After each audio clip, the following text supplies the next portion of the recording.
It's November 16th, and Aaron and I are back at the same bedding area that Sean and I hunted all day yesterday. Like I said, yesterday we're just on the other side of the ridge from where we were, and this is an area that we scouted, and we picked this specific tree back in the summer when Aaron, Preston, and I were scouting. The reason we picked this tree is there's this little opening right here, right on the transition line of that bedding area, and there's tons of scrapes. We had a little buck come in and stop at a scrape that is just totally destroyed. There's like a hole in the ground over there. And it seemed like a lot of the bucks that we saw yesterday ended up right here. They were either following does through here or they were just checking scrapes down through this area. So we've got high hopes this morning. We've seen 5 or 6 does and a spike buck that came right down the trail in front of us. So Aaron also saw antlers back in the bedding area, but couldn't tell what it was. So I'm just gonna sit tight and see what comes out.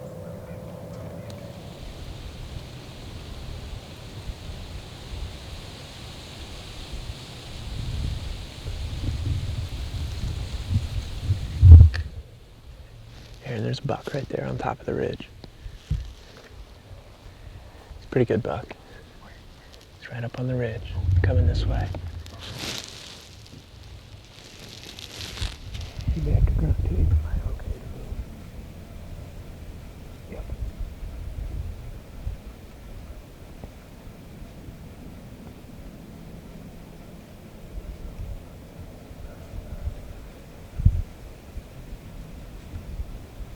I don't think it's 10. Nice buck. Oh yeah. Nice buck. Yeah.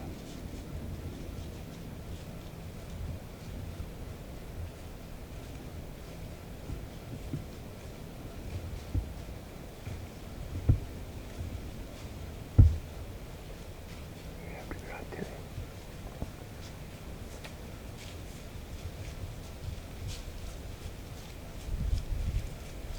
We have to shoot him.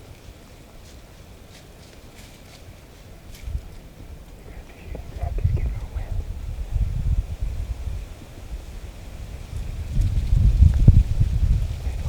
Hang on.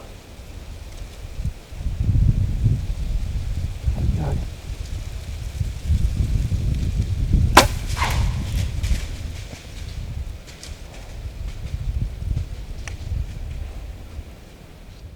Well, it's about 1 o'clock, and just saw a buck cruising up on this ridge. He was coming down the trail like he was gonna come like we planned him to, but he started to cut down into the ditch down there, and he hit our wind, and he was about, I guess he must have been 30, because I shot him for about 35. I shot right over his back. It's a bummer. I had to crouch down to shoot under some limbs, and must have just misranged it.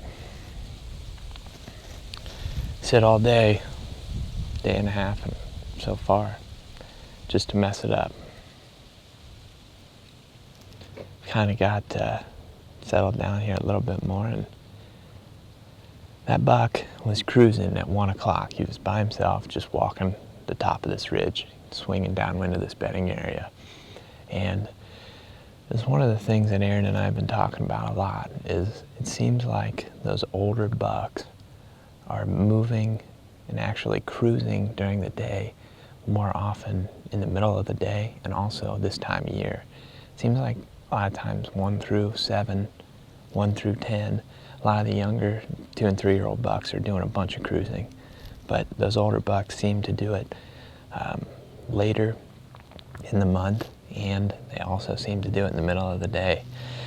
That's proof right there. I mean, just looked on top of the ridge. Here's a big buck coming down, swinging downwind of this bedding area. So all is not over. We still got a lot of daylight left, but man, it sucks to have a chance like that slip away.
Well, we almost had another chance there. That was the big 10 point that Sean and I saw yesterday. And he followed a doe down into this ditch, and our wind was blowing right towards him. And that doe definitely got wind of us. She ran up the hill and the buck followed. And that buck actually is a buck that we got to looking at pictures last night after we saw him. It's a buck that we hunted last year about a half mile away from here. And we ran a trail camera in that same area this season. Didn't get a single picture of him. But he's obviously changed locations. It seems like he's running the show back here. He's had a doe with him the last 2 days. One of the things that's paying off for us right now, hunting this bedding area, is our off-season scouting. Aaron and Preston and I came in here. We scouted this bedding area that's really deep into the public land. And basically what happens on public, in Iowa at least, where we're hunting, is people come in pretty heavily in the first 2 weeks of November, and then the pressure kind of dies off. So what we did is we pretty much ruled out everywhere else on this piece of public, and we decided that this was the place that the least amount of people were going to be at.